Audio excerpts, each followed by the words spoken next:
জাতীয়তাবাদী দল চৌদ্দগ্রাম উপজেলা এবং পৌর বিএনপি কর্তৃক আয়োজিত আজকের এই বিক্ষোভ সমাবেশ কিসের বিরুদ্ধে বিক্ষোভ? জামাত শিবিরের বিরুদ্ধে বিক্ষোভ। যারা আমাদের দলীয় নেতা কর্মী দলের বিরুদ্ধে যারা ষড়যন্ত্র করেছেন তাদের বিরুদ্ধে বিক্ষোভ। যারা এদেশের মানচিত্রকে নিয়ে ষড়যন্ত্র করছেন তাদের বিরুদ্ধে বিক্ষোভ। যারা এদেশের পতাকা নিয়ে ষড়যন্ত্র করছেন তাদের বিরুদ্ধে বিক্ষোভ। যারা এদেশের বাংলাদেশ জাতীয়তাবাদী দলের নেত্রী দেশমাতা খালেদাকে নিয়ে যারা ষড়যন্ত্র করছেন তাদের বিরুদ্ধে বিক্ষোভ। যারা ভারপ্রাপ্ত চেয়ারম্যান জনাব তারেক রহমানকে নিয়ে ষড়যন্ত্র করছেন তাদের বিরুদ্ধে বিক্ষোভ। সংগ্রামে উপস্থিতি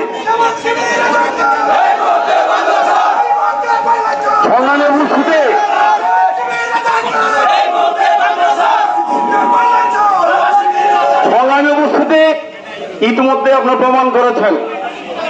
আজকে এই বৃষ্টির মধ্যে এই বিক্ষোভ মিছিল করে সারা বাংলাদেশে আপনারা আজকে একটা এক্সাম্পলারি সংগঠন হিসাবে আপনাদেরকে আজকে প্রমাণ করে দিয়েছেন। ঝড় বৃষ্টিও আপনাদেরকে দাবিয়ে রাখতে পারে না।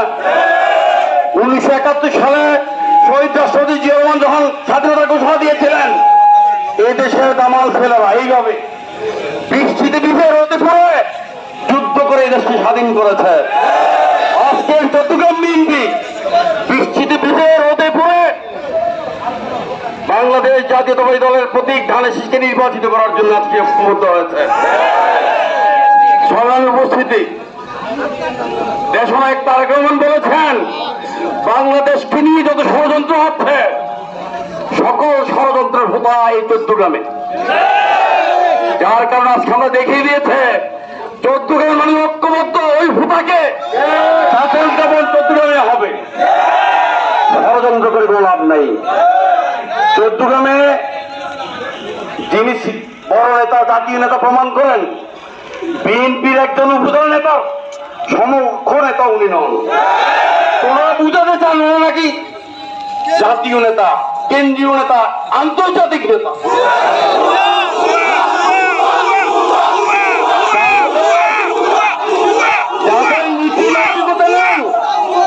আপনারা কি জানেন যে নেতা ষড়যন্ত্র করছে, যে নেতা ষড়যন্ত্র করছেন 1997 সাল, 1997 সালে ওই নেতার চারিত্রিক স্খলনের জন্য ওই নেতাকে দল থেকে বহিষ্কার করা হয়েছিল।